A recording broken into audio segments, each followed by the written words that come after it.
Carolina, United States. It's about 8:15 in the morning. So it's a nice, bright, early Sabbath to be able to connect. Really thankful for the privilege to be able to join you all in GYC Europe and ASI to come together through this Ask conference. I am also really interested in the fact that bringing together the GYC Europe group as well as ASI Europe is also a very interesting collaboration as well. And that's why when they gave me an opportunity to present I wanted to talk about some ways in which I believe these two ideas are able to merge, because there is an underserved population inside of our church. And that population is typically generated around young professionals.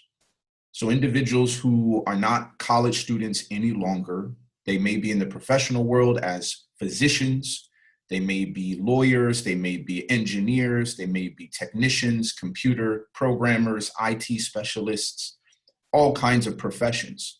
And yet they may not necessarily be married with children and have seasoned life. And so what does our church really have for this group of people? And a lot of times this population, as we already know, that a good percentage of our church is already leaving at a young age. We're losing a young professional stage. But even if they make it to that stage and they stay in the church long enough to become a young professional, it seems as if the church doesn't really have a place for them, right? You can serve as an elder, you can serve as this, but I believe that when Jesus calls an individual, he calls the entire person. He wants us to bring every aspect of what we can do and of what we are in his service. And so I wanted to start with this particular idea because I believe that young people that are actively laboring in service for other young people through the means of GYC Europe is a unique focus. But then when you take ASI and you deal with bringing together businesses and professionals and physicians and people-owned ministries that are designed to be self-supporting ministries, we find ourselves in a sort of place of tension where do these groups really meet? How do we really collaborate in a way that's meaningful to each one? And how do we support the fact that one are the mentors of the younger generation in GYC Europe, but on the other side, they are the future of ASI. And so this is the group that really is the cross between these two generations and these two ministries. And if we neglect to call young professionals into meaningful service, we're going to lose not only the future of ASI, but we're also going to lose a huge amount of knowledge and experience that could have benefited youth in GYC Europe. So in looking at that, this is kind of the backdrop to the approach that I'm kind of taking. But to go a step further in terms of why did I choose the Christian entrepreneurial mindset? And that is because two things I want to establish from the very beginning, and then we're going to jump into prayer. The first thing I wanted to establish is that this seminar is not for people who are trying to start a business only. Yes, if you're interested in starting a business or a ministry or a social enterprise, you will benefit from the things that we talk about. But if you're a person who is not necessarily interested in starting a business, but maybe you're just a young professional, maybe you're a person that just has an idea, you will benefit from this seminar. Doesn't matter the project, whether you're just a stay-at-home mom, whether you're just a gentleman that goes to the office every day from 9 to 5, you're going to benefit from the mindset of a Christian entrepreneurial mindset. And the reason is, and I'm going to tell you this from the very beginning, so that as we unpack this, you're going to realize that the truth is the Christian entrepreneurial mindset is actually the goal of true education. It is the goal that makes us a force in the world, a person of influence. Not because we're thinking about building a business, but because of the approach and the mindset that we have about life itself. That is the undergirding, that is the foundation of what produces successful entrepreneurs. And this is the premise that I'm operating on and that I seek to actually support and prove throughout the 4 parts of this particular series. So with that being said, I want to go ahead and have a word of prayer. And then I'll kind of set some ground rules in terms of interaction and things like that, because I don't want this to just be people, me talking to a blank screen and people are just sitting there with their cameras off and muted for like an hour and a half. Like, that's not going to work for me, especially on a seminar like this. I want to engage with you, feedback, ideas, questions, whatever the case may be, as we go throughout this time together. So let's go ahead and pray as we get started. Father in heaven, we just want to thank you, Lord, for the privilege of life. We also want to thank you that we have the joy of the Sabbath, a day set aside to be reminded that we were once slaves to sin, and yet Jesus has come and liberated us. He has made us free. But also, Lord, to remind us that we did not make ourselves, as the psalm says, but it is the Lord who has made us. And we are his people. We are the sheep of his pasture, and we are called to follow him. And so, Lord, we pray that this workshop and this entire conference would be an expression of worship to God, that would confess your worthiness, that we would love you more, that we would understand how to serve you better because of the time that we spend over these next several days. We invite your Spirit to be with us now, trusting, Lord, that you will speak to us as we speak one to another. In Jesus' name, amen. So first and foremost, I just wanted to get a sense of who's in the seminar. So first and foremost, I wanted to just see by way of, you can chat, you can unmute yourself and talk a little bit, but I want to first find out from you, how many people in this seminar are interested in starting a business or a ministry or a social enterprise or a nonprofit organization? Okay, so Tom Gabriel raises his hand on mute. Okay, I see Christian Satera. Okay, some other people, Samuel Benini, they're giving me the thumbs up. Okay. Ines, she has her hand up. Okay. All right. So some people, okay. And then my other question is, how many of you are here not necessarily because you're interested in starting an organization or own a business, but you're interested maybe perhaps in just the subject in terms of adopting a entrepreneurial mindset, but you may just be a professional?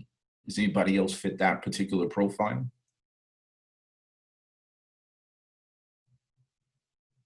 Okay, Josiah Lee says he fits that profile. Okay. Yes. Okay, so we have a couple of those, and we have a good amount of people interested in starting a business. So what I want to start off with is with a particular video that I created on an individual where typically when I do seminars on the entrepreneurial mindset, just strictly for the public or for the community, I'll talk a little bit more about my background in a future seminar, but I do a lot in terms of entrepreneurial training and stuff for the state, the government, the local community, for economic development, help people start businesses. They pay more taxes. More taxes supports the economy gets better, blah, blah, blah. You know the rest of the story. So that's really the government's approach. But as a Christian, what I find to be very interesting is as I'm facilitating these things, I'm beginning to realize that I'm preparing people to accept the principles of true education, which we understand that education and redemption are one. They're the same. So this is a crazy idea to me that would almost suggest that entrepreneurs are people who would be very, very much open to the message that God has given to us based upon the principles that it takes to be successful as an entrepreneur. And so we can encapsulate gospel principles in business training, which is something that I seek to do. And we'll talk about that a little bit in this particular seminar. But with that being said, I want to share this video. And so I'm going to go ahead and share my screen. Ines, would you allow me to share my screen? I think it's blocking me at the moment. Okay.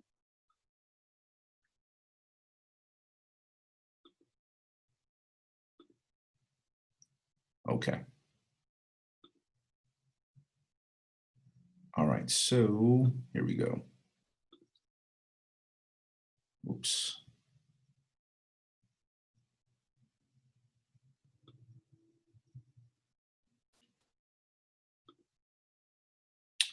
Okay, here we go.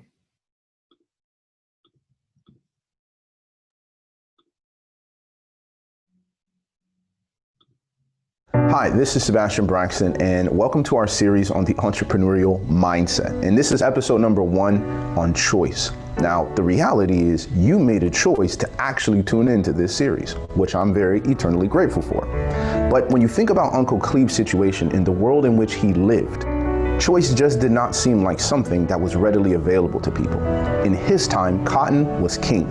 The only thing that was required of many of the laborers is you could look as far as your eye could see, and you would see cotton in every single direction, plantations, and all of these black workers heading on trucks to work in these fields. All that was required of them was muscle and time. There was no thinking, there was no creativity, there was no innovation that was really required of them. But you see, Uncle Cleve had made a choice in his heart, despite the fact that he was surrounded by limitations, physically, emotionally, politically, and socially. Even despite all of those limitations, he was able to see that he could make a decision in his own heart. And his decision was, I'm not going to die picking cotton. It was in this particular mindset, the first lesson that we're going to talk about, this power of choice, that drove Uncle Cleve. You see, he realized that the ability to choose our response to the circumstances around us is actually amongst the greatest power that we have as a human being. The truth is, unlike many other people, Uncle Cleve actually did not have an advantage over anyone else in his community when he owned his own ice house. Everyone else was exposed to the same opportunities, but you see, they were blinded by their own beliefs.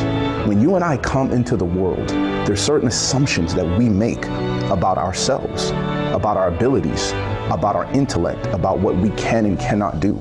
We also make assumptions about the world around us, not just within us. We think about, what will people allow us to do? Will people support us? Will people buy this product? Will people even buy into this idea?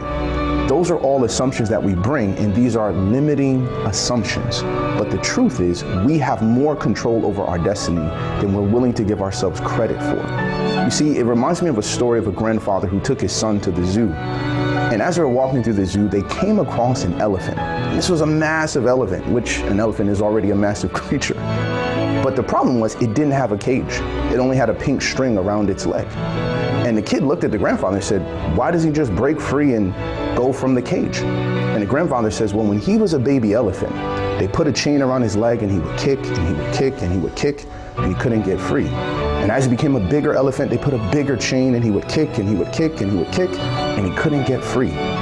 But you see, eventually the chain moved from his leg to his mind. He thought he could not break free. And my fear is, if we don't accept this life lesson, we're basically like elephants, fully grown with pink strings around our necks, restricted really by nothing but our mindset and our inability to realize we can choose our reaction to the circumstances around us.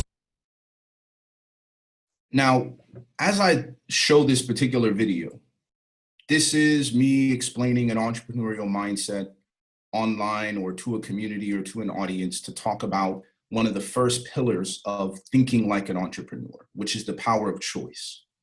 But we're going to get into that a little bit later in the seminar. But what I wanted to initially paint the picture is, one of the case studies that I want to use for this seminar is a man who I named in the video called Uncle Cleve.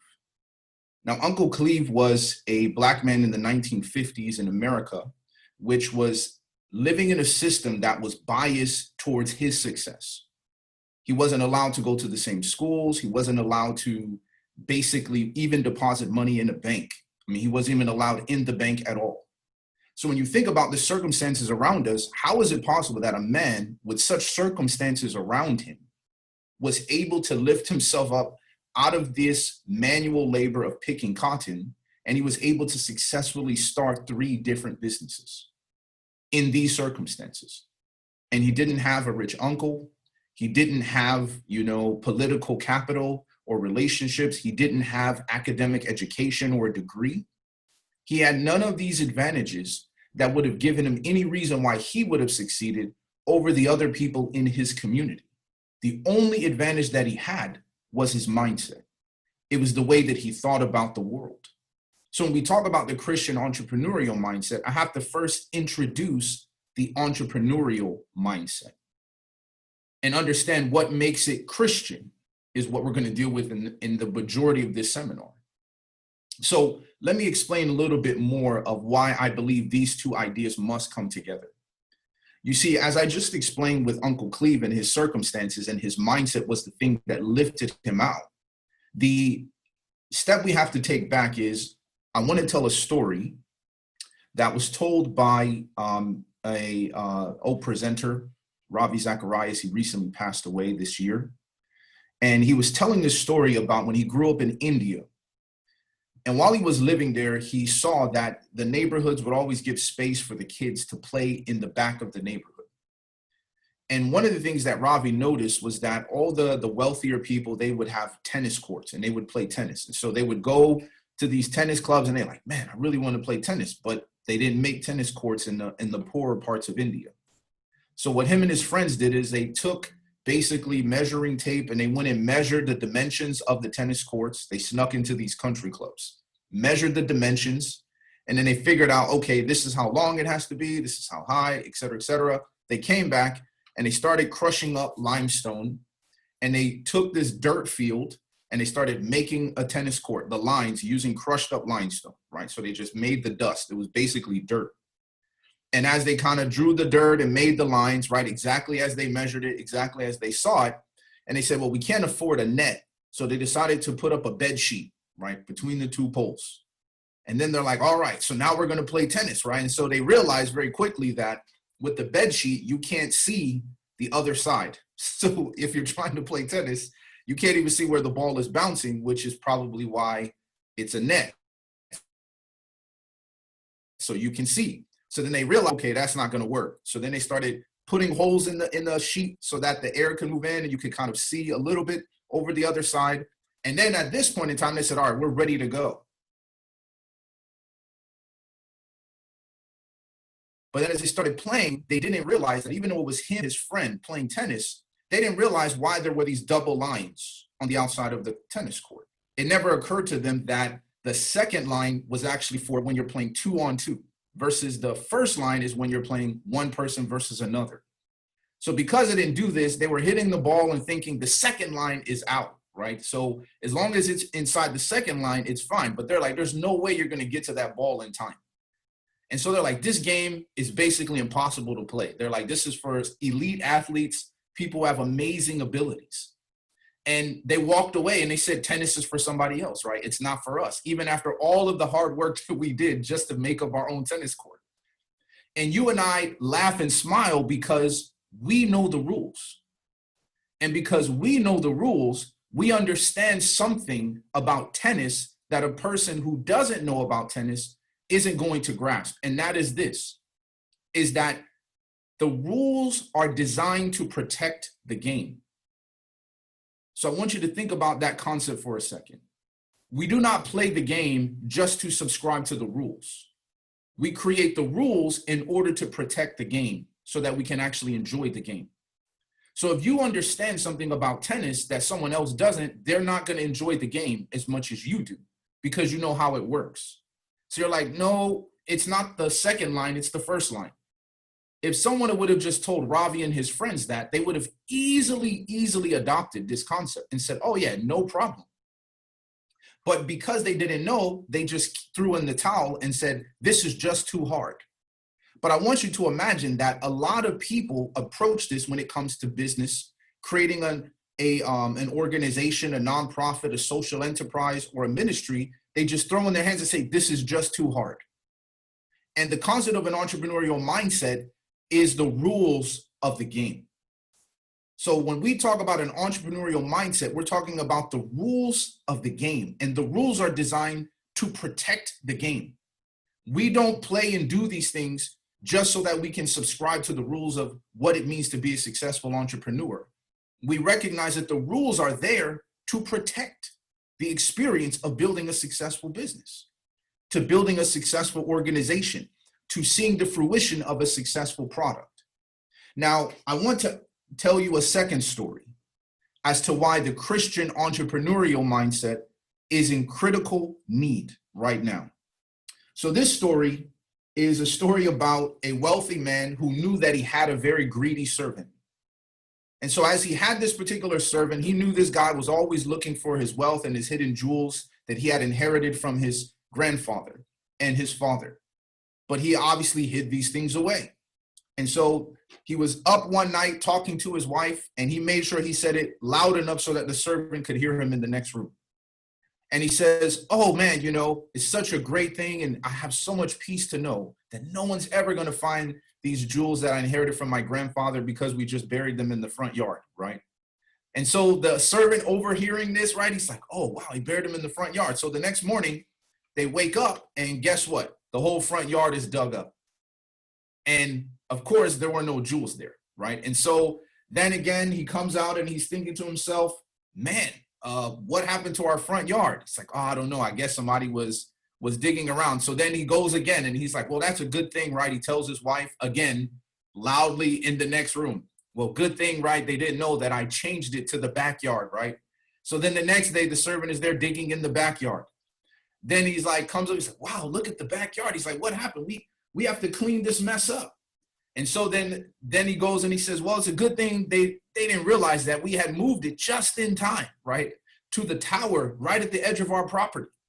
And so then the servant goes that night, gets his friends, and he goes big. And of course, this goes on, right, from place to place to place to place. And you say, what exactly is really going on in this situation? This is the fact that when a person is consumed with greed, when a person is consumed with desire or lust, a person will lead you on and on and on and on and on and on forever. And this is why the issue of following the rules of entrepreneurship, but not understanding the critical pieces of character and purpose and calling that the Christian worldview brings to proper entrepreneurial development is going to lead you down the same path as this servant. Oh, well, once you make your first million as an organization, then then you make your first million. Well, but I mean, you're not really a publicly traded company. So then everything becomes about becoming a publicly traded company. Then it's like, yeah, but I mean, you've never really owned a private jet. That's how you know you've really arrived, right? When you have your own plane. Then you're like, all right, you do all this stuff to get your own plane. And then you get that. And it's like, yeah, but you're not really famous. Nobody really knows you. You got to go do some things. You got to get out. And so every single time they're leading us along to this next path. And this is what happens to a lot of entrepreneurs. Well, once the company reaches X, Y, and Z in sales, once our ministry, achieves this particular amount of baptisms or whatever, we set these particular carrots that keep leading us on, rather than recognizing that the entrepreneurial mindset combined with Christian values will lead us away from this particular mistake. So this is where the two failures that I see in organizations that are being sought to be built by believers. The first mistake is they don't follow the rules of the game. This is not how you build a successful organization. And that's where the entrepreneurial mindset and components are critical. But on the other side, without the proper elements of character and values and recognizing how you truly define success, you will lead yourself, even though you're following the rules and you're building a successful organization, you will destroy the rest of your life simply trying to pursue something out of either the wrong motive, or you keep moving the line of what it means to be successful. You just keep moving the goalposts. Well, at first you just said it would be successful if we had this and this. Now we have that. Why is that not enough? Why is it always about expansion and growth? In the Harvard Business School, they've done research on this. And the number one predictor that a business will not succeed or an organization will not be successful is if the reason why the people are in it is for money. If the reason that people are just building the business or building this organization because they want money or they want fame or recognition, it's a high predictor that this thing will not succeed. So my goal in this workshop is to be able to harmonize the mistakes in both of these stories. On the one level, trying to build a ministry, a self-supporting ministry, and not following the rules of the game of how it works. I cannot tell you how many ministries fail because they just didn't build the organization properly. But on the other side, I can tell you about a lot of successful organizations that lost the focus of why they started in the first place. And in understanding the fact that, yeah, you did a good job in building the organization and you're making the right business decisions, you're making the right administrative decisions, but you've lost your focus and your aim and your values. You're not operating within the proper confines of who you believe yourself to be and what you actually value. And because of that, we are finding ourselves creating ministries that were initially successful and impactful, and then they become obsolete and irrelevant. You say, well, that was never the goal. But see, we lose a sense of the radical nature of where we should be expanding, quote unquote, and where we should be building and designing. Does anybody have any questions on anything I just said before I move on? I don't know. Inez, can they unmute themselves? Are they able to do that? I think they are. Okay. So yeah, does anybody have any questions on anything I just said so far? I have a question. Yes. What do you mean when you said that it's a mistake to start a business thinking about earning money? So what I mean is that if the only reason why you're creating this organization is to make money, you're less likely to succeed because you're going to fall into the servant trap. Oh, well, if you just dig in the front yard, right? He just kept changing the location. Well, this is the same thing that happens when you're pursuing money. Because let's say you start your business and you say, I'm going to start a floral shop for money. Then you create your floral shop and you say, we do roses, we do lilies, we do daffodils. And all of a sudden someone comes in and they say, you know, you could really make a lot of money if you just did plastic flowers. Like, that's a big business. A lot of people love plastic flowers, but that was never your business idea. So then all of a sudden you start figuring out, okay, well, let me put a whole bunch of money in and put out my marketing and flyers that I do plastic flowers. And then I'm gonna start making plastic flowers. And then you start making plastic flowers and you're doing real flowers. But then the plastic flowers, it just isn't picking up fast enough. And someone says, well, you know what you should do? You should really get into social media marketing. People just need to know about your product. So then you start building social media marketing and investing in design and a brand and a logo. And you have that. And now you're active on Instagram. You're active. You got your plastic flowers and your real flowers, right? And then as you do that, you're like, man, we're not really getting as much sales as I hoped. And then someone else comes along and they say, oh yeah, come to this conference and listen to this guy's seminar. It's all about your staff, right? It's all about your business strategy and understanding, you know, investment. You need to raise money. So then you go and you borrow a whole bunch of money from your rich uncle or your grandfather, take his money, invest it in your business. And you're like, okay, now we have working capital. And then as you pursue this, next thing you know, they're telling you that, hey, you know what? The flower industry, it's all moving online. You need an online store. So then you start investing in Shopify and you build an online store. And you have a real store and you're selling real flowers and you're selling plastic flowers and you're trying to manage your social media all online. And the only reason I'm telling you this, because this isn't even a fictitious story. I consult with these type of clients all the time because they keep chasing the carrot. And I'm like, what was the initial reason why you started this organization? If it was just for money, you're going to go where the money will lead you rather than recognizing this critical principle. When you're building an organization for any purpose, for profit, nonprofit, or social enterprise, you must fall in love with the problem, not the solution. That's the first mistake that people make when they build an organization. Give me the problem, give me the need, give me the issue as to what your business or organization will address. And you need to fall in love with that problem. Don't fall in love with the solution. Because in this sense, right, the issue is that needing money can be a powerful motivator to push through circumstances. But at the same time, your business, you have to fall in love with the problem that your organization is trying to solve.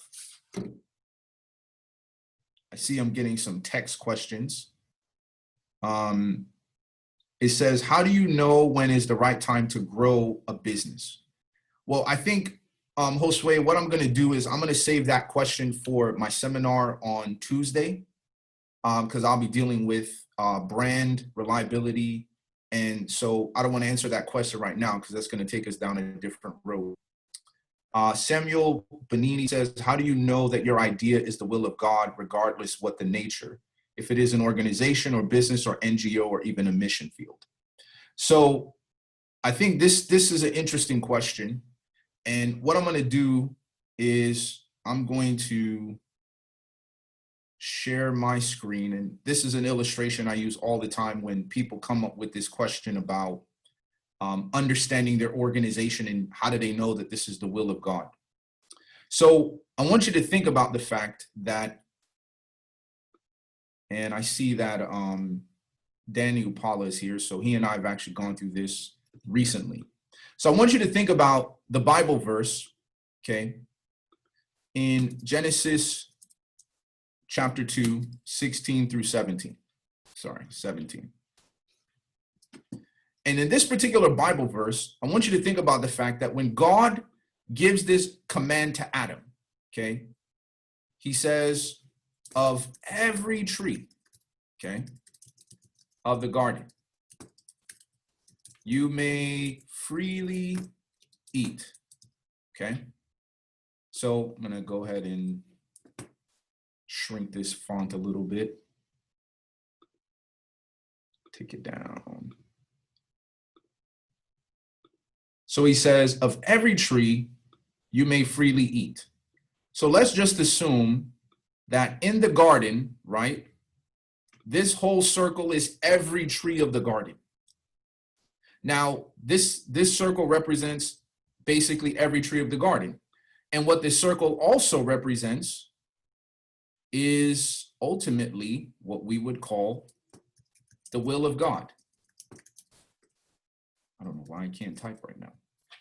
The will of God, not or God, of God. So this is the will of God, right? It is God's will that Adam eats of every tree of the garden. Can we all agree on that? Now, people are going to say, wait, Sebastien, but there is a tree, right? And so we're going to find it, okay? But he says right here, okay, we have this one tree that we're not supposed to eat of, okay? So we're going to go ahead and lower this. And so this one particular tree, okay, this is the tree of the knowledge of good and evil, okay? This is the tree of the knowledge of good and evil. So now what immediately happens in this particular illustration, we notice several different observations, right? The first observation is that the freedom exceeds our restrictions. Yes, does everyone see that? It's okay, you guys can talk. I don't mind if you speak back. Okay. So our freedom exceeds our restrictions. Now notice the will of God, okay,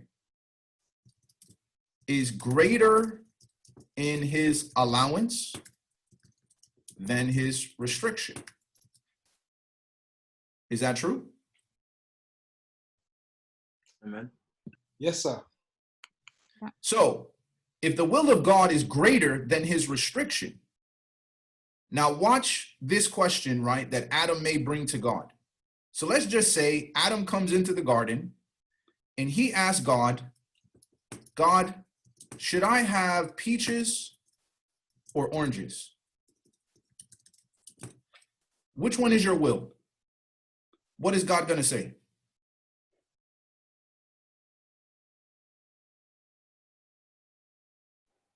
Both are correct. Depends on what you want. Yeah. So what is he going to tell Adam to do? Choose. Yes, there it is. The first point of an entrepreneurial mindset. So here's a question. Why is God telling Adam to choose?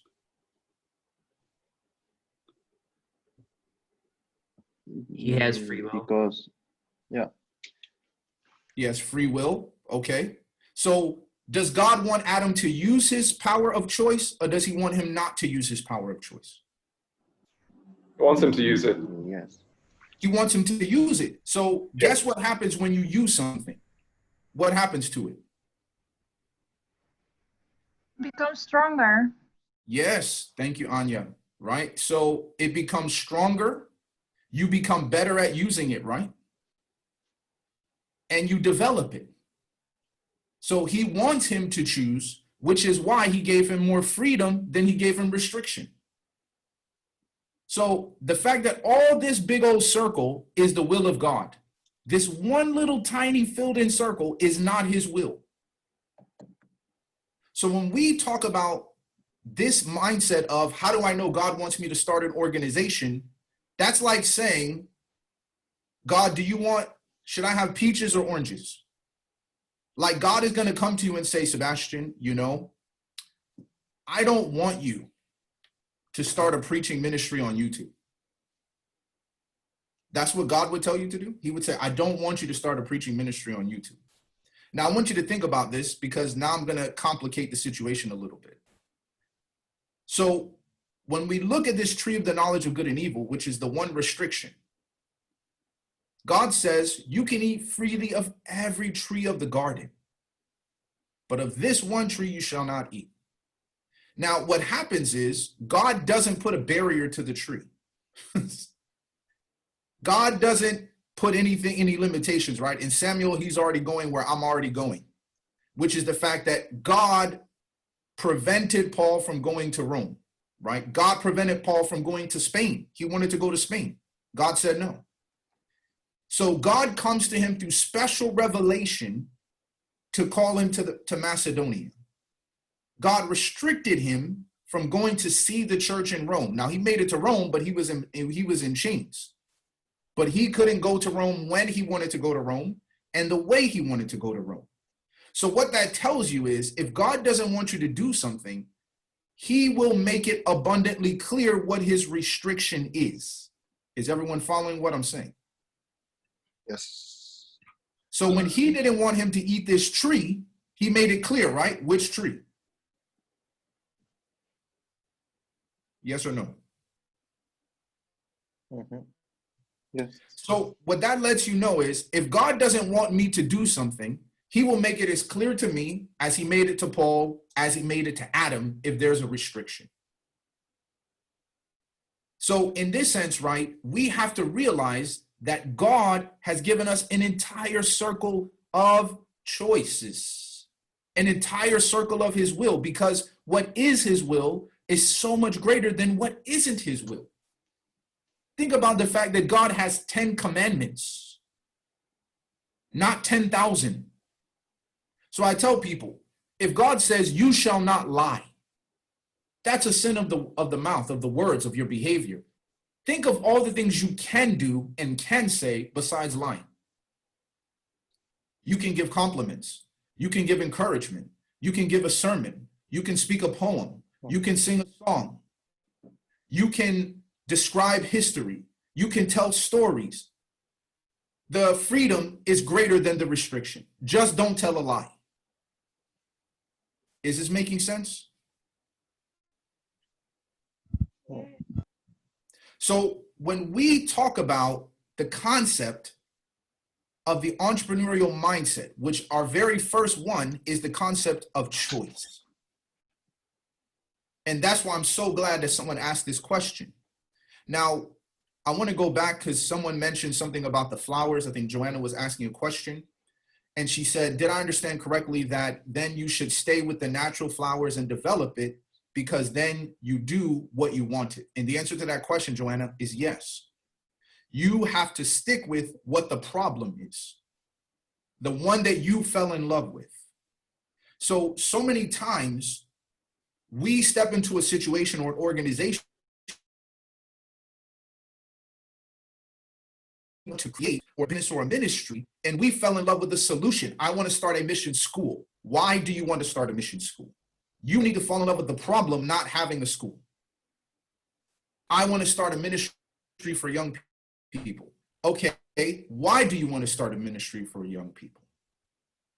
So when we look at this concept of what is the problem that you have fallen in love with? What is the issue? What is the battle? What is the fight? What is the challenge? You have to fall in love with that. Now, I find this to be very, very interesting because now I want to kind of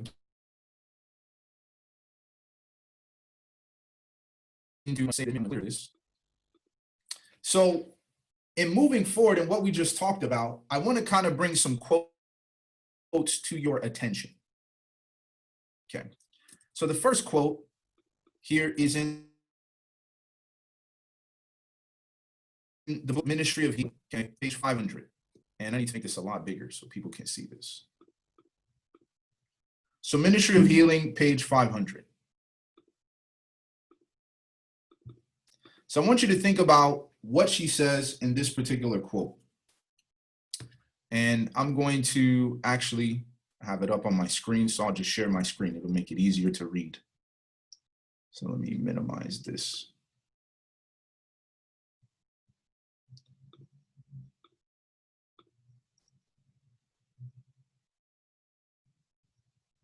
Okay. Here we go.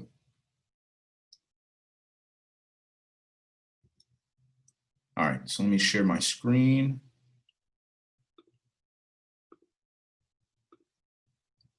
So I want you to read this quote with me. And I'm starting here where it says, man can shape circumstances. Now, it says here, man can shape circumstances, but circumstances should not be allowed to shape the man. We should seize upon circumstances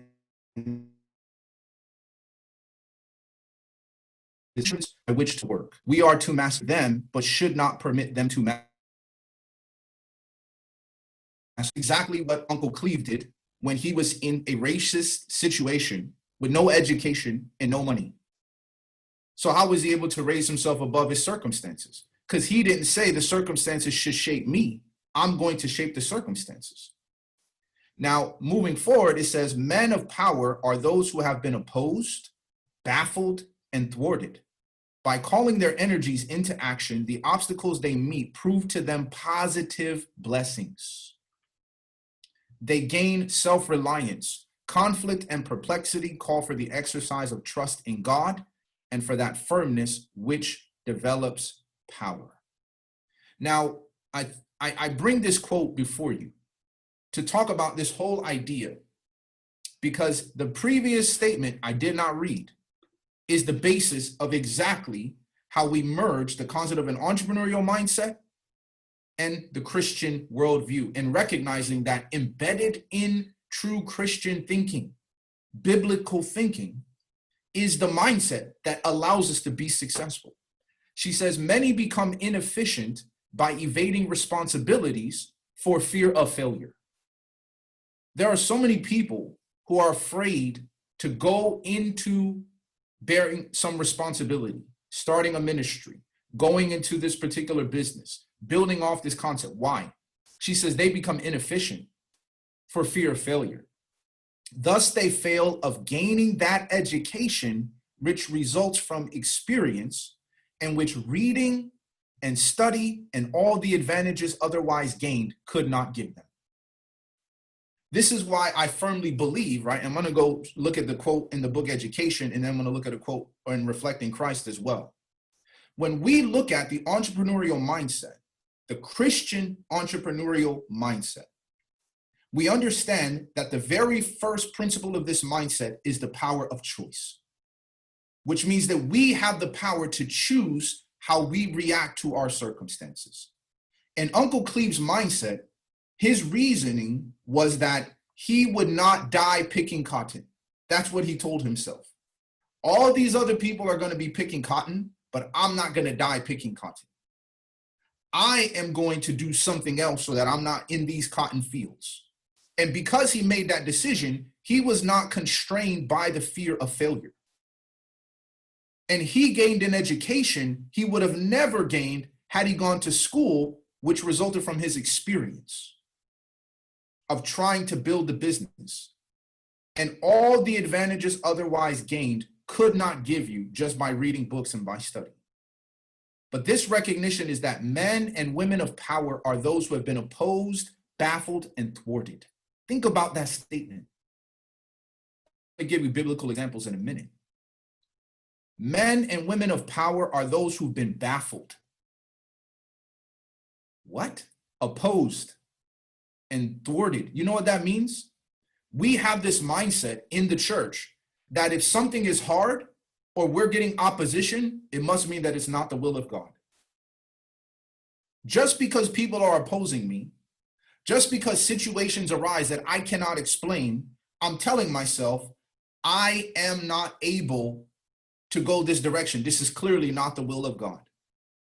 When the reality is that's just not true. The Bible says the way of the transgressor is hard. We act like sinners don't get opposed. They don't get baffled. They don't get their plans thwarted. So the issue here is that we cannot just safely say, well, it must be God's will because all the doors opened up. Everything just fell into place. So clearly God is leading. I'm not saying that there's no opportunity for providence, for God to provide and open doors. But my point is, just because those doors may not open right away, doesn't mean that it's not his will. Doesn't mean that it's something we should not pursue. By calling their energies into action, the obstacles they meet prove to them positive blessings. That means what we think is an obstacle or a setback is actually a positive blessing. We gain self-reliance. Conflict and perplexity call for the exercise of trust in God and for that firmness which develops power. Which is why she said, men and women of power are those who have been opposed, baffled, or thwarted. But this is a certain type of education we cannot gain unless we bear responsibilities, unless we step out without being constrained by the fear of failure. Now, I want to look at another quote here. And she says, talking about reaching a higher standard, et cetera, but I want you to notice how she words this. This is in Reflecting Christ, page 299. It says, remember that you will never reach a higher standard than you yourself set. Then set your mark high and step by step, even though it be by painful effort, by self-denial and sacrifice, ascend the whole length of the ladder of progress. Let nothing hinder you. Fate has not woven its meshes about any human being so firmly that he or she need remain helpless and in uncertainty.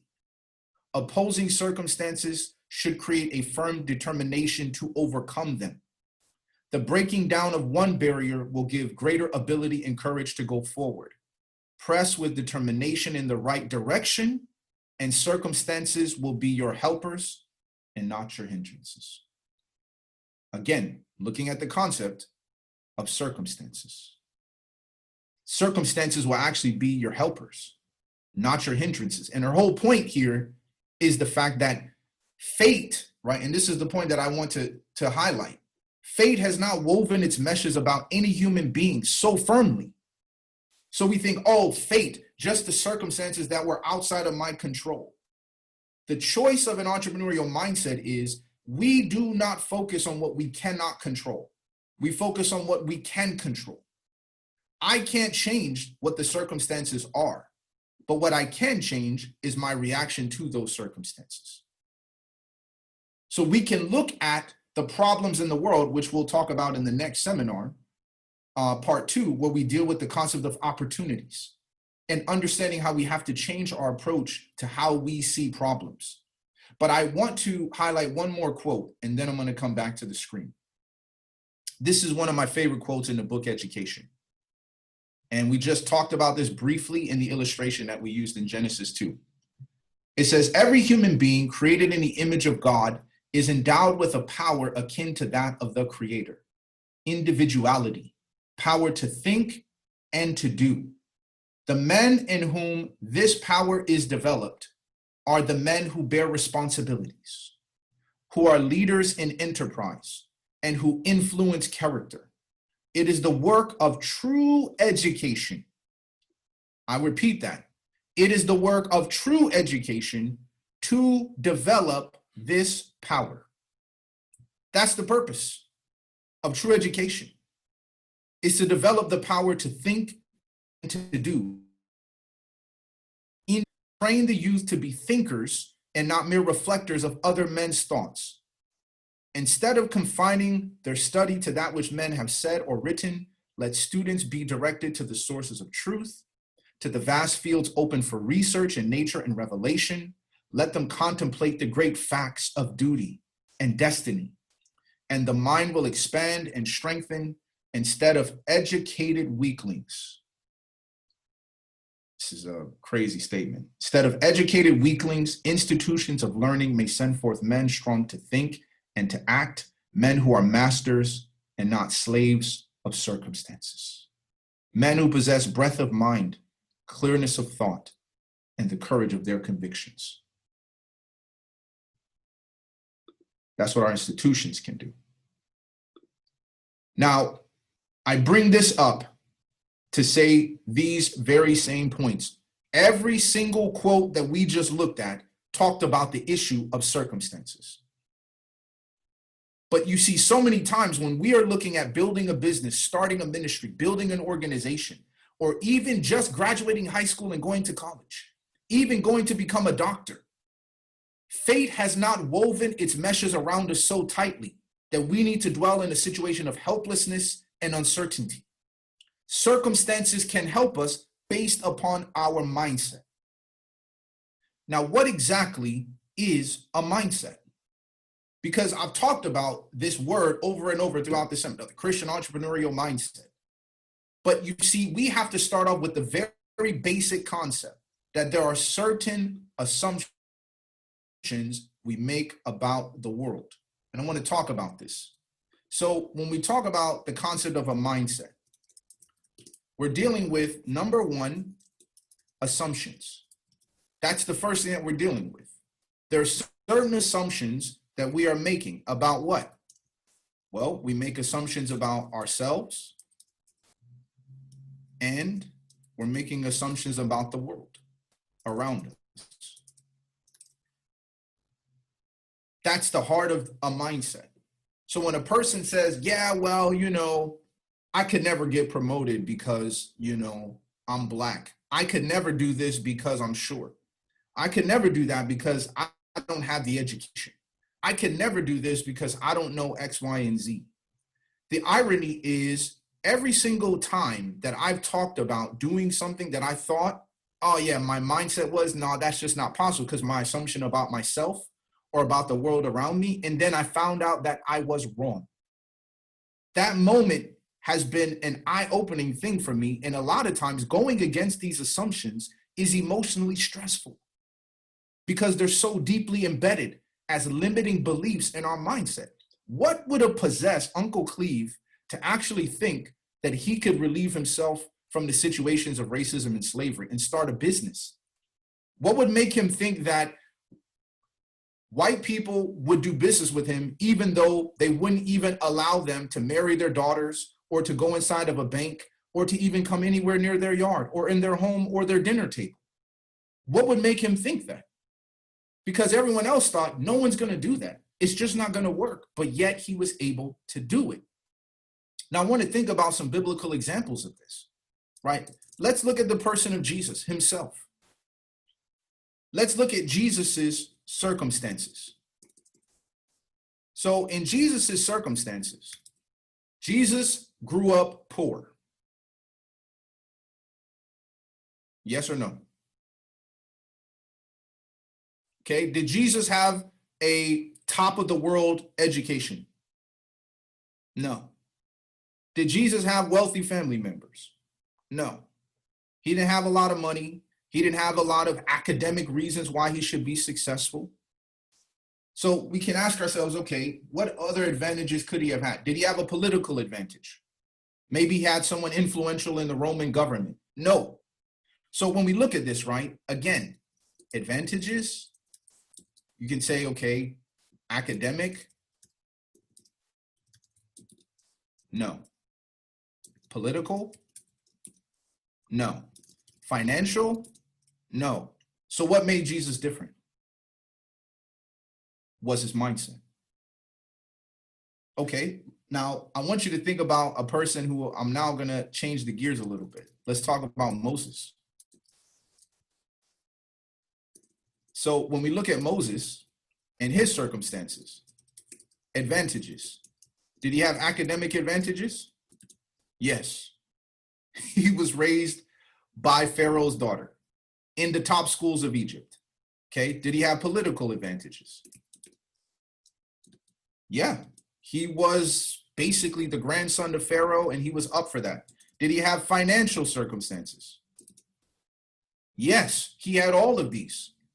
And yet, what does the Bible tell us that he does in Hebrews chapter 11? So it says that Moses, right, in looking at his circumstances, the first thing is Moses' choice is to refuse to be called the son of Pharaoh's daughter, choosing to suffer affliction with the people of God rather than enjoy the pleasures of sin for a season. How would he make that choice? Because he had a different mindset. Anybody else in their right mind, you'd be like, wait, why would you give up becoming Pharaoh, power, wealth, and money, all these things that would make you to be successful? Why would you give that up in exchange? But you see, Moses, he tried to do it as the grandson of Pharaoh. That's how he tried to deliver. I'm going to kill this Egyptian. I'm going to use my military ability. I'm going to use my ability to fight. Like, we're going to free ourselves. And guess what God did? He took him into the wilderness for 40 years. Now, everyone in Egypt was looking for Moses to kill him. And Moses goes, tend sheep on the backside of the desert for 40 years. And now when he's called to lead the people out of Egypt, he didn't have all of these advantages anymore. So when we take a Christian entrepreneurial mindset, again, these assumptions, and when God called Moses, now that he didn't have the academic and the political and the financial advantages, Moses told God, I'm not the one. I can't go. Like, what if the people don't believe me? Pharaoh's not going to let them go. I don't know how to speak properly. This is Moses, right? And this is why Ellen White says that God, infinite wisdom, did not consider it a waste, those 40 years, to help Moses unlearn all the different ways that he had learned in Egypt, which would have obviously led down a path of false education. He had to unlearn. And for a lot of us, that's exactly what we need to go through. A 40 years in the wilderness experience to unlearn these different assumptions about ourselves and about the world. That's what he needed to do. Does anyone have a question?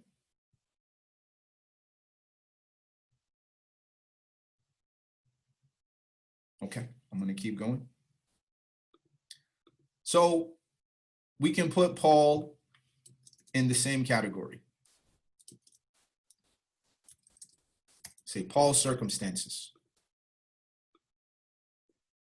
So we can ask ourselves, okay, what were Paul's advantages? Academic? Yes. He learned at Gamaliel. Political? We can say somewhat he had. And financial? Definitely, right? Paul initially, for sure, probably had money. Now, he may not have been Nicodemus wealthy, but he probably had money. So again, when we see Paul, what does Paul do? He leaves the Sanhedrin. He rejects all of these ideas that he thought made him a person of special stock in Philippians chapter 3. Of the tribe of Benjamin, circumcised the 8th day. Paul says, listen, all of these things I considered nothing, worse than dumb, for the excellency of the knowledge of Christ. All of that is not even important. So Paul, again, having had these advantages, he had to unlearn in a very similar way. Now, I want to go to one more person, and then I'm going to open it up for questions. Let's look at Joseph's circumstances. Joseph in the Old Testament. So when we look at Joseph and his advantages, did he have academic advantages? No. He was kidnapped and sold by his brothers at 17 years old. Then you say, okay, political? Nope. He didn't know anybody in Egypt. He didn't know anybody in those particular situations. Did he have any financial situation? No, he did not have any financial advantages. And yet Joseph becomes second in command of Potiphar's house. Then he becomes second in command of the prison. And then he becomes second in command of Egypt. So in each of these biblical circumstances, right, we can see people who had the advantages. In order for them to become what God needed them to become, they had to unlearn certain assumptions about themselves and about the world around them. And then for people who came up in these adverse circumstances, it was their reaction, their choice of how they wanted to respond to their circumstances that changed, ultimately, the world. Joseph, in his choices, is what led him to be where he was. Ultimately through the blessing and the providence of God. But it was how he reacted to the circumstances. When we look at Jesus, it's the same thing. Christ had no advantages that are not available to us. That's the quote directly from Desire of Ages. So if Christ had an advantage, then obviously we're like, well, we can never, live up to this standard. But Jesus did not have an advantage.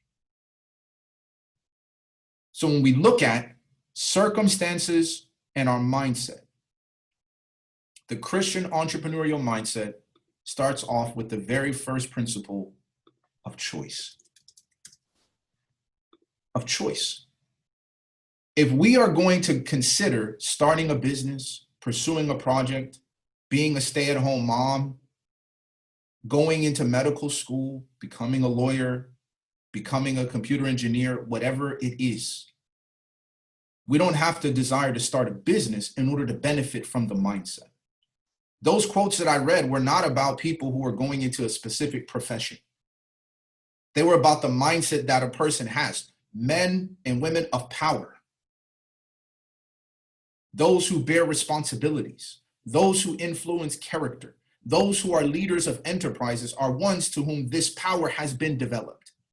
And I want to tell you that so many times, right, we can arrive in circumstances where we can become paralyzed in our choices because we're so afraid of failure. We're so afraid of making a mistake. We're so afraid of doing the wrong thing.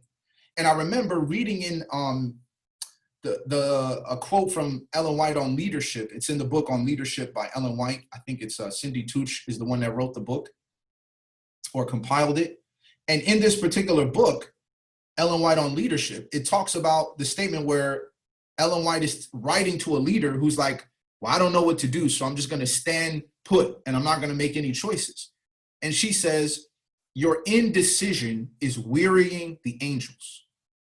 It would be better for you to make a bad decision than to make no decision at all. Now, she's not talking about moral decision.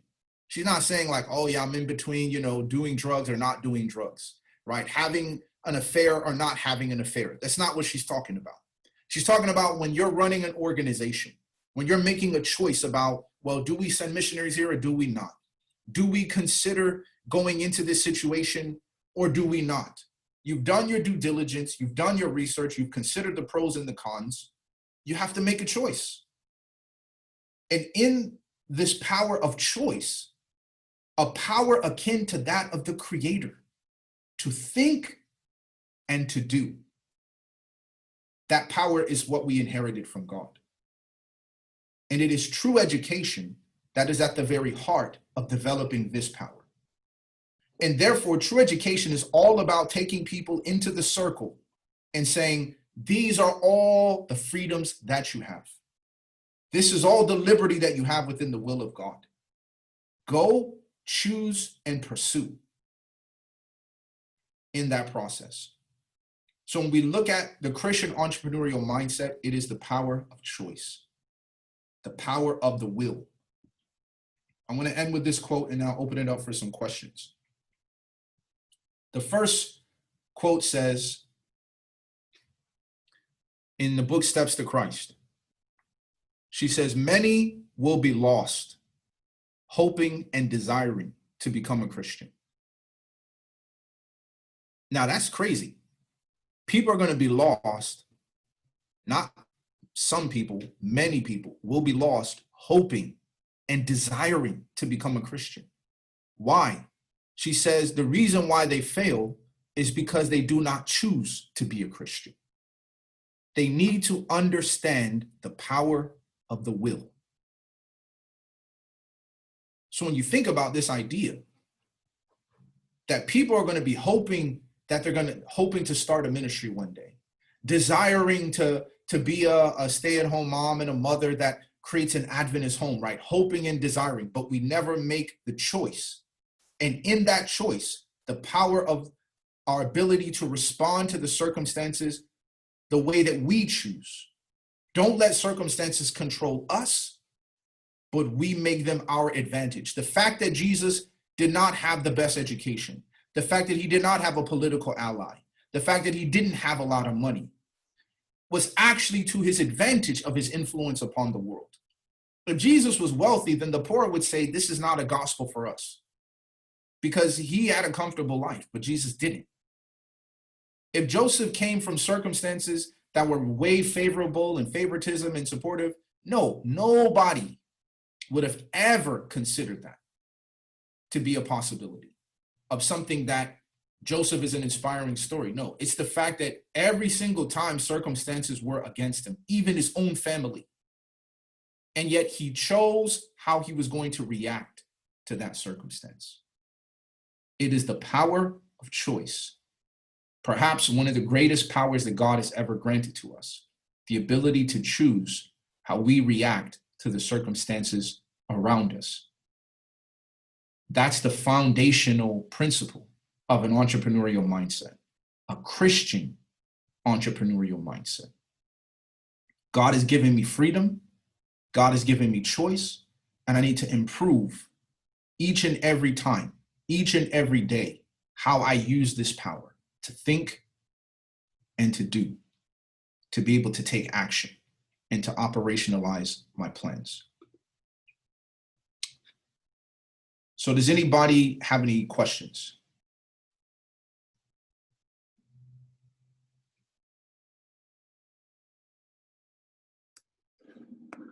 We have some questions here on the chat. Okay. The first one is Daniel Presicant said, it's about the 4 parts of the seminar. I have a question regarding the seminar. On the agenda, you have a seminar in 4 parts. Is each part different than the other one, or it's the same? They are different, correct. Okay. The second one is Joanna. Going back to the flowers, did I understand correctly that then you should stay with the natural flowers and develop it, because then you do what you wanted? Mm-hmm. The answer to that question is yes. Okay. That's exactly right. Then you have Camion Senior, who said, why is it more important to love the problem instead of the solution? So the reason why it's more important to love the problem instead of the solution is because when you fall in love with the solution, you are designing something that doesn't necessarily address the problem. So for example, a person says, oh, I want to build an app that allows us to keep track of Bible study interests. Mm-hmm. But you see, we fell in love with the solution, but what if the problem isn't the lack of technology? What if the problem is a lack of conviction in the congregation to do follow-up? So if you don't fall in love with the problem that follow-up is not executed, you're falling in love with the app, which is we just need an app to track these people. Well, you're going to build something that everybody else is going to say, that's not useful to me, or I don't care about that. So falling in love with the problem is what keeps you focused on exactly why you're doing what you're doing and what you're trying to build. If you lose sight of the problem, then you just start building for building's sake, right? And this is what happens to a lot of people who build homes. They say that a house kind of takes on a mind of its own.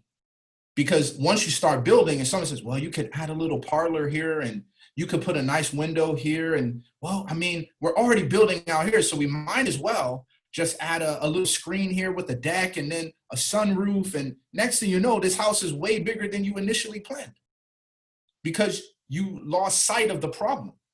Initially, we said we just wanted to have a 4-bedroom, 3-bath house with a front yard and a backyard and a fence, whatever the case is. That was the problem. We don't want to go beyond that. Because as long as we keep sight of that, we won't get off track of what we were trying to solve in the very beginning. So falling in love with the problem is fundamentally important, that you actually accomplish what you set out to do, which is to solve a problem, not to create a solution. A lot of times we fall into this field of dreams mindset. If you build it, they will come. No, that's not true. Oh, people build schools, build ministries, build products, and nobody uses them. And guess what happens to them? They go out of business. The ministry shuts down. Why? Because you fell in love with the solution rather than the problem. And the problem is not the one that you have. It's the people that you're trying to solve this problem for. So a lot of times when we look at a ministry, for example, and we say, oh, you know, I'm trying to let's say start a ministry for single women as an example. Well, why do they need a ministry? Well, sometimes single women who are not married, they get pressured that they're on the clock, right? They need to have kids right away. They don't have really use in the church if they're not married yet. So yeah, you don't really have any use. There's no place for you to serve. So then maybe the problem is that these women feel as if the only way they can contribute is by being married. So because they're not married, they're considered to be a liability, right? A temptation for a married man or a temptation for a single man in the church. Well, if that's the problem, the question is, what are the potential solutions, plural, to that problem? And which one are single women willing to adopt? Which one are they willing to actually try? So you may say, well, the best solution is stop thinking that way. Well, good luck. That's like telling a person dealing with depression, just stop being depressed. Well, if it was that easy, I would have stopped. So now you recognize that I'm building something to facilitate the solution to this problem and to make it easier for them. So a lot of times, this is what happens to ministries, this is what happens to businesses, and it happens even in social enterprises. We forget why we started this thing in the first place. And that's why that's important. Okay. We have also Christian asking how we can lose that fear of failure. How do we lose the fear of failure is, so there's a basic approach that I usually tell people. So I tell them to take a piece of paper and to make a list. And the first thing on the list, the first list that they're going to make is write down the 5 things that they would do if they knew they couldn't fail. Right? So you say, okay, I would become a doctor. I would go to, Timbuktu as a missionary. I would go to whatever, right? Whatever the issue is, write it down. This is what I would do if I knew I wouldn't fail. Then next to each one of those, I want you to write down why you're not doing them. So why aren't I going as a missionary? Why am I not pursuing this, single women ministry? Why am I not trying to be a doctor? So once I explain these are the things that are the reasons why I'm not, Those are the things that are constraining me. Then as you define your fears and you say to yourself, okay, these are the reasons why I'm afraid of pursuing this idea. Then you would ask yourself, okay, what if I did this action? What is the worst thing that could possibly happen, right? How long would that affect me for? Then from there, I would say, in the final column, I want you to write down, okay, what would happen if I was even partially successful in pursuing this idea? What if I went to Timbuktu just for a month? What if I was partially successful in starting this ministry? What if I was partially successful in becoming a doctor, right? I got into medical school, but I haven't started yet, right? I couldn't start for whatever reason. So what would be the benefit? How much would you gain if you just were partially successful? Then from there, as you answer that question, you say, man, what if I was partially successful? The final question is, what could I do to reduce these things that I'm afraid of if I make this choice? What can I do right now to reduce those things? So let's say I decided to start this ministry. Okay, I'm afraid that I won't have time. I'm afraid that nobody's going to be open to it. I'm afraid that I won't be able to execute. I won't get past organic chemistry to get into medical school. Whatever it is, you look at those things and say, what can I do now to reduce those things that would prevent me from actually having success? And as you start doing that, you're going to realize that, in the words of Seneca, that we suffer more in our imagination than in reality. A lot of times the issues are just in our minds, just like the elephant with the pink string. We feel that we're being held back because we believe that. But the truth is, when you sit down and put it on paper and you realize, like, oh, these are my fears, these are the things, you say, well, I could do this, I could do that. If I could do this, then you say, wow, okay, this doesn't seem that crazy anymore. And obviously some fears are appropriate, you know, like you're like, oh, I'm going to go start my own airline. Well, yeah, that's going to be expensive. And it's like, you have a reason to be afraid, right? Because you're competing with Delta and Continental, you know, and, you know, United and Singapore Airlines and Emirates Airlines. So yeah, you should be afraid. But you may be surprised when you actually put it down on paper that doesn't seem that scary as I initially thought. And you're more likely to step into some of those areas and overcome the fear of failure. Thank you. We have just a last question, at least in the chat, on the chat, that is Joanna asking, think about problem, not solution, about these flowers. What will be the problem? Oh, she's talking about with the flowers example. So let's just say, Joanna, that well, actually, I could give a real example. A friend of mine from childhood, she started a floral business. And the reason is because she used to help her mother decorate flowers for these different events. Her mother was an event manager. And she would say, Mom, these flowers go really well together. And so it became very clear that she had a good eye, right, for putting flower arrangements together. And her mom would get a lot of compliments for that. So as she kind of stepped in and she grew up, and she initially was going to go into, I think, nursing or something like this. And unfortunately, I think she got pregnant during college and she couldn't finish her nursing time. And so the question was about, man, you know, I really miss, you know, doing these floral things, et cetera, et cetera. And so her mom said, well, I always need a floral designer. And so, you know, why don't you just come and help me with that? And she's like, well, Mom, she's like, look, you can stay home with your child. You just do the designs, you put in the orders, and I'll deliver them, right? Because I'm the event manager.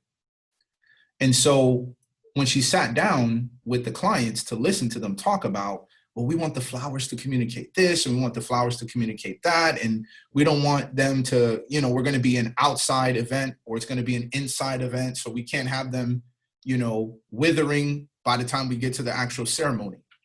So what she realized was the problem that she was solving was to create an environment that people would want to be invited in to attend these events. That was the problem that she was solving.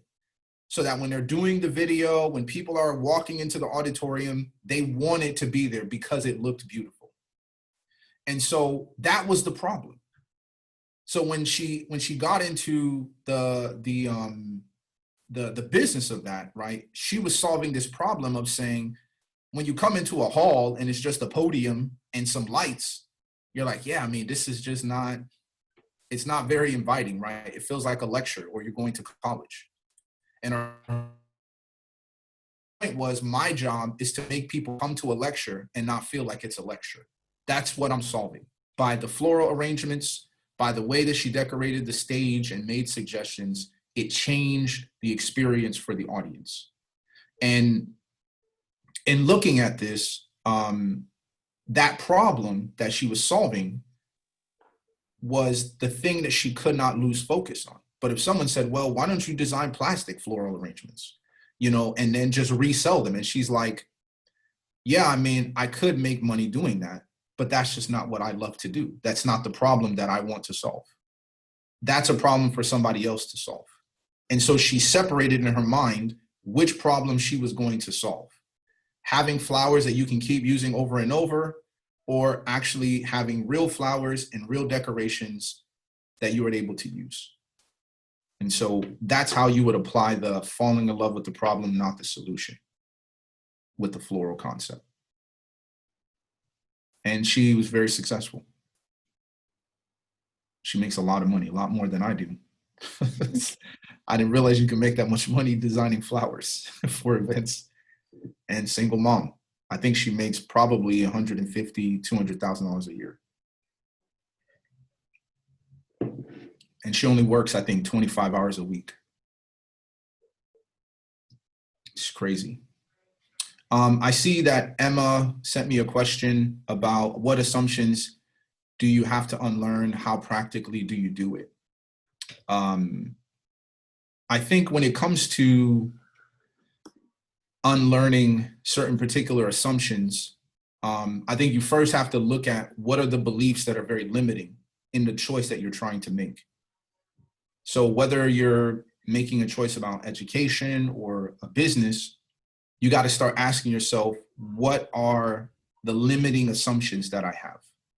And a lot of times you can identify them, but the simple answer to your question is how we get the proper assumptions is where we go to the Bible, to the Word of God. Now, if the Bible said human beings are not smart enough for this, or women could never, ever be political leaders, right? If the Bible said that, that's an assumption I have to have about the world. But guess what? The Bible doesn't say that. It doesn't say that women cannot be leaders. It doesn't say that women don't have the ability to pursue certain, responsibilities in the world. If God calls female prophets and male prophets, then obviously a woman can be a doctor, right? A woman can be a lawyer. A woman could be a politician. And obviously, I mean, all over Europe, you have female prime ministers. So this whole concept, right, is that if the Bible doesn't give me that assumption, then I have to challenge it. I have to challenge that assumption. And through challenging that assumption, I have to go back to the Word of God and to recognize, like, listen, these are my assumptions. The assumption is that men and women are made in the image of God. That's my assumption. But if I come in, I say, yeah, but Sebastien, no one's going to buy this. No one's interested in this. No one's da-da-da-da-da. Whatever those things are, I have to first go by the Bible. And then the second thing is I have to go by experience, which is what you notice Ellen White says, the education you gain from experience. So I tell people, don't tell me it's not going to work. Show me. Build the product, try to sell it, and prove to me that nobody's going to buy it. Now, if you put it out there and people start buying it, now what are you going to say?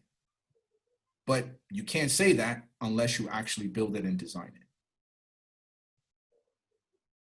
So I know we have 4 minutes. Gyozo says, is in our days the SDA church problem focused or solution focused in your opinion? Oh, are we problem focused or solution focused? That's a very good question. I think in many ways our church shifted from being problem focused to being solution focused. And I think that's why we've lost relevance in a lot of places in the world, because we started focusing on what we already have. Well, we do public evangelistic series. Well, we have these beasts and these posters, and we just mail out flyers, $50,000 worth of flyers, because we have found this to be a solution, but we didn't fall in love with the problem. The problem was, how do you get people to hear the word of God, the truths for this time? That's the problem. And God has forced us into digital meetings when we could have been doing digital meetings for a long time. But because of the COVID-19, we're forced into it. And now everybody has to learn technology. But we could have been already here where people already were in technology. So I definitely believe that by and large, I can't say every part of the church and every leader is this way. That would be too much of a generalization. But I think overall as a community, we do come across as very solution focused rather than problem focused.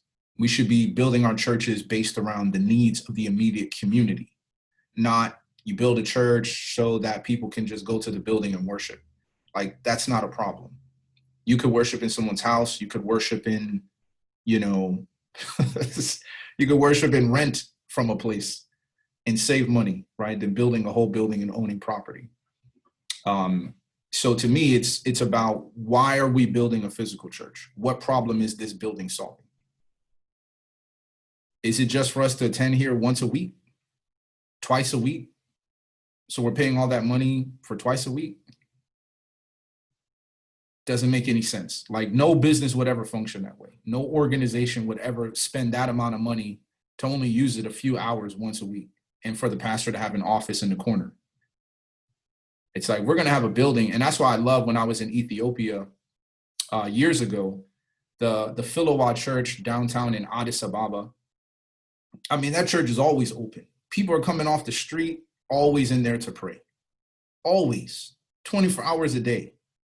And you think about the fact that's what a church should be, right? People should be invited in to pray. You don't have to be Adventist to come in to pray. So, and there doesn't always have to be a service, a speaker. It doesn't always have to be a program. Sometimes it's just a sacred space for people to come for a quiet moment. And we'd be surprised if we opened up our churches and said, listen, just come and pray, think, whatever you need. You just need a space of time. Offer people a bottle of water, and a conversation. Say, hey, you just need somebody to talk to. Our pastor's right down the hall. I mean, we'd be surprised. But to me, we're typically thinking solution-based rather than problem-based, for sure. All right, I know it's 9:45. So Ines, do you want me to have prayer? Yes. Okay. All right, so we'll have prayer, and then we'll pick back up with part 2 in about 30 minutes. And so go from there. All right. Father in heaven, thank you so much, Lord, for the privilege that we had to gather here today. We ask, Lord, that your Spirit may guide us as we build off of this Christian entrepreneurial mindset. We've laid the foundation, and now, Lord, we want to build upon that and to continue to learn and to grow. We ask in a special way that your Spirit would work with us on this power of choice. Help us, Lord, to not be paralyzed by circumstances, but to shape them and not allow them to shape us. To recognize that we have a power akin to our Creator, the power to think and to do.